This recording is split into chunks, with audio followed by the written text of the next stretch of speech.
Hi అమ్మ, ఎలా ఉన్నారు? బాగున్నారా? నేను కూడా చాలా బాగున్నాను తల్లి.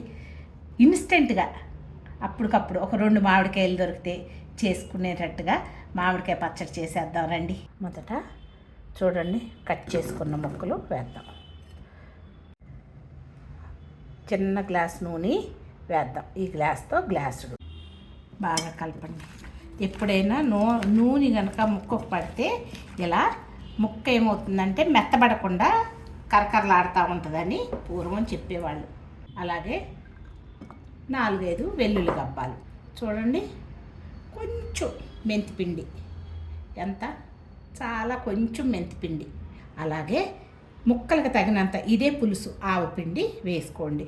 ఇంత కొలతని లేదమ్మా, ఊరినే సరదాగా 2 మనం మామిడికాయలతో కలుపుకునేది కదా, కొంచెం కలిపేద్దాం. ఇలా కలిపిన తర్వాత తగినంత ఉప్పు వేసుకోండి. 1 స్పూను 2 స్పూన్లు ఉప్పు వేస్తా, మంచిగా కలిపేద్దాం. అలాగే తగినంత కారం చూసుకొని వేసుకుందాము. ఇప్పుడు సగం వేస్తున్నాను. కలిపిన తర్వాత చూసి వేద్దాం. సాయంత్రం మళ్ళీ ఒకసారి కలుపుదాము.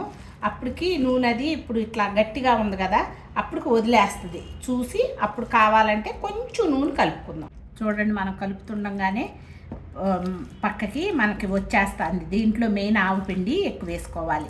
సరిపడానే వేసానని అనుకుంటున్నాను.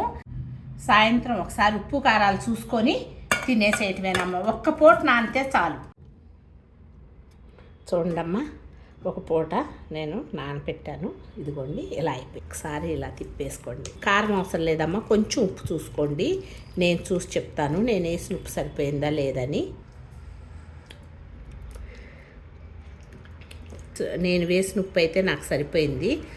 మీరు ఒకసారి చెక్ చేసుకోండి తల్లి. కొత్తగా మామిడికాయలు వస్తాయి, అలాగే కొత్త కారంతో ఇలా పచ్చడి పెట్టుకొని ఇన్స్టెంట్గా తింటే టేస్ట్ చాలా బాగుంటుంది. ముద్దపప్పులోకి చాలా బాగుంటుంది. ఒకసారి ట్రై చేసి చూడండి.